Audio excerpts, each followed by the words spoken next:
বিয়ের আংটি কি ডান হাতে পরে না বাম হাতে?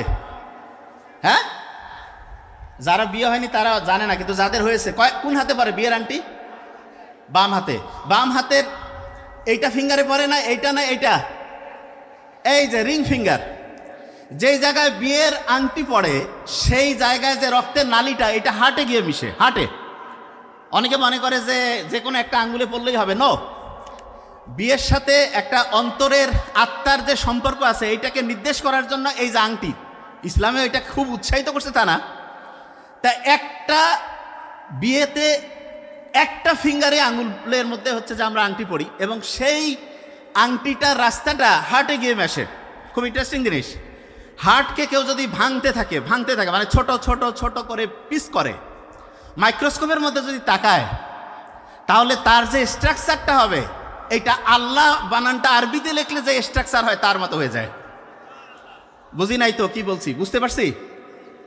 হার্ট যেখান থেকে পাম্প শুরু করে, এই যে হার্ট যে প্রতি মুহূর্তে বিট করতেছে, ধুক ধুক ধুক ধুক করতেছে, এটা কি কাউকে বলতে হচ্ছে? অটোমেটেড করতেছে না? তা যেই জায়গা থেকে এই বিট শুরু হয়, সেই জায়গাটা তুমি মাইক্রোস্কোপের নিচে দেখে একদম কাঠামোটা মিলানোর চেষ্টা করি, দেখবো যে আল্লাহ বানানটা আরবিতে লিখলে যে স্ট্রাকচারটা হয় সেটার সাথে অনেকটা ম্যাচিং হয়ে যায়। আজ থেকে প্রায় 100 বছর আগে একটা জেলের মধ্যে বসে একজন বই লিখতেছে। তা উনি যে বইটা লিখতেছে সেটা পরবর্তীতে নোটবুক আকারে আসছে। নোট, এরকম একটা নোটবুক আকারে আসছে। তো সেই নোটবুকের মধ্যে উনি লিখছে যে বড় বড় কোম্পানি আছে, এই কোম্পানিগুলো কিভাবে সারা পৃথিবীতে প্রত্যেকটা এলাকার, প্রত্যেকটা জাতির, প্রত্যেকটা ছোট্ট ছোট্ট দেশের যে কালচার আছে, যে সংস্কৃতি আছে, এটাকে ধ্বংস করে আস্তে আস্তে আস্তে আস্তে তারা ওই দেশগুলোকে হচ্ছে নিজেদের নিয়ন্ত্রণে নেবে। আজ থেকে 100 বছর আগে একটা জেলের মধ্যে একজন মানুষ লিখতেছে। ওনাকে যে জেলে ঢুকাইছিল তার কারণ হচ্ছে উনি এটা নিয়ে বক্তব্য দেওয়া শুরু করছিল। তখন যাদের স্বার্থে আঘাত থাকতেছিল, ওরা বলতেছে এই লোক যদি বাইরে থাকে আর যদি এরকম করে কথা বলতে থাকে, তাহলে তো মানুষজন আমাদের কায়দা কানুন ধরে ফেলবে। কায়দা কানুন যদি মানুষজন ধরে ফেলে, তাহলে মানুষজনকে আমরা হচ্ছে তাদের যে ঐতিহ্য, তাদের যে কৃষ্টি, সেইখান থেকে ধ্বংস করে কিভাবে তাদেরকে আমরা আমাদের হচ্ছে যে দাসে পরিণত করব, এটা কিভাবে করব, এইটা করার ক্ষেত্রে বড় বাধা হচ্ছিল ওই লোকটা। তখন ওনাকে কি করলো, যে আপনাকে হচ্ছে যে বিভিন্ন আপনি মানুষজনকে হচ্ছে ফুসলায় ফাসলায় খারাপ করতেছেন, এই জন্য আপনাকে হচ্ছে জেলে পাঠায় দিল। তা তখনকার সময়েও এখনকার সময়ে আয়না ঘরে যে অবস্থা হয়, তখনকার সময় লোক এত খারাপ ছিল না। দেখা যায় তো জেলের মধ্যেও মোটামুটি মানবিক যে মানুষের প্রতি যে একটা কর্তব্য দায়িত্ব, সেটা পালন হইতো।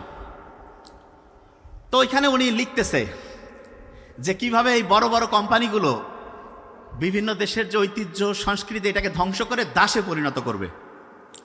তো ওইখানে উনি একটা ইন্টারেস্টিং জিনিস লিখছে। সেটা কি জানেন? সেটা হচ্ছে এমন একটা সময় আসবে যখন মানুষ সামগ্রিক যে একসাথে থাকা যে পরিবারগুলো আছে, এই পরিবারগুলো ভাগ হবে। উনি লিখতেছে, দেখেন আপনি ইন্টারেস্টিং কি কারণে। একটা ফ্যামিলি ভেঙে যদি 2টা 3টা 4টা হয়, প্রত্যেক ফ্যামিলিতে আলাদা চুলা হবে, আলাদা ফ্রিজ হবে, আলাদা রাইস কুকার কারি কুকার লাগবে, আলাদা টেলিভিশন লাগবে। তার মানে প্রত্যেকটা আলাদা আলাদা আলাদা জিনিস। তখন আলাদা যত জিনিস হবে তত জিনিস বিক্রি হবে, তত আস্তে আস্তে মানুষ কি হবে, ওই জিনিসগুলো কিনতে থাকবে, এবং দেখা যাবে যে কোম্পানিগুলোর বিক্রি ক্রমাগত বাড়বে। এবং মানুষ আজ থেকে আপনি চিন্তা করেন 30-40 বছর আগে আমাদের মা বাবারা, আমাদের চাচা চাচিরা কত অল্প ইনকাম করতো, কিন্তু কত সুন্দরভাবে পরিচালিত হইতো পরিবারগুলো। এখন যে পরিবারগুলো নষ্ট হয়েছে, এইটার পিছনের ইঞ্জিনিয়ারিং আজ থেকে 100 বছর আগেই লেখা হয়েছে। এবং সবচেয়ে ভয়ঙ্কর দিক যেটা, সেটা হচ্ছে আমরা এখন মনে করি কি যে না, ফ্যামিলি যদি আলাদা থাকে তাহলে সবাই নিজের মতো থাকবো। নিজের মতো থাকতে গিয়ে আপনি দেখেন আপনি দাসে পরিণত হয়েছেন। কীরকম?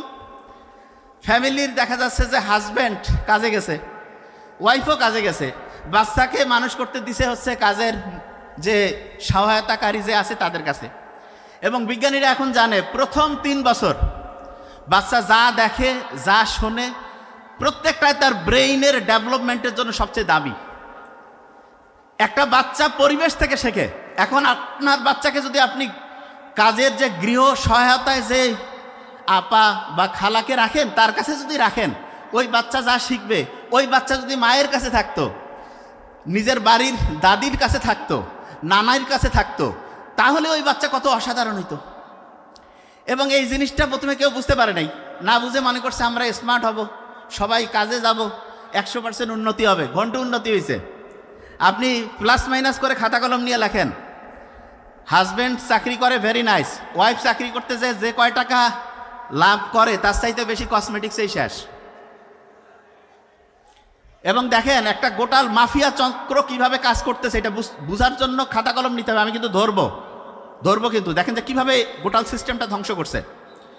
আপনার ওয়াইফ বাইরে যাওয়ার জন্য কি যে বিভিন্ন কসমেটিক্স ব্যবহার করবে। ইসলামে তো হারাম বাইরে যাওয়া, মানে বাইরে যাওয়া হারাম বলতে আমি বুঝাচ্ছি হাজব্যান্ড ছাড়া যার সামনে সৌন্দর্য প্রকাশের কোনো অনুমতিই নাই, বাইরে চেহারা দেখানোর, সুন্দর করে নিজেকে মানে হচ্ছে অন্যের সামনে হচ্ছে আকর্ষণীয় করে উপস্থাপনের কোনো নিয়মই ইসলামে নাই। কিন্তু কি করতেছে, বিভিন্ন কসমেটিক্স মাখতেছে, ঠোঁটের মধ্যে লিপস্টিক মাখতেছে। আপনার মনে হইতে পারে কি এমন হয়েছে, শুনেন। ঠোঁটের মধ্যে যে লিপস্টিক দেয়, লিপস্টিকের মধ্যে একটা টাইপ আছে যেটা হচ্ছে যে ওয়াটার প্রুফ, মানে পানি পড়লেও দেখা যাবে যে ওই লিপস্টিকটা যে আছে সেটা ওই রকমই থাকবে।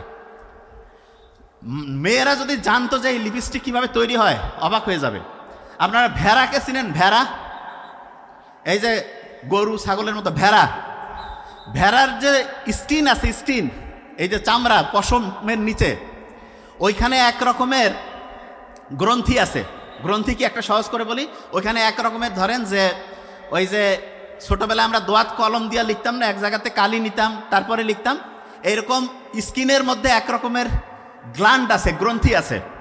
সেইখান থেকে লিনোলিক বলে একটা জিনিস তৈরি হয়। লিনোলিক, খালি নামটা খেয়াল রাখেন।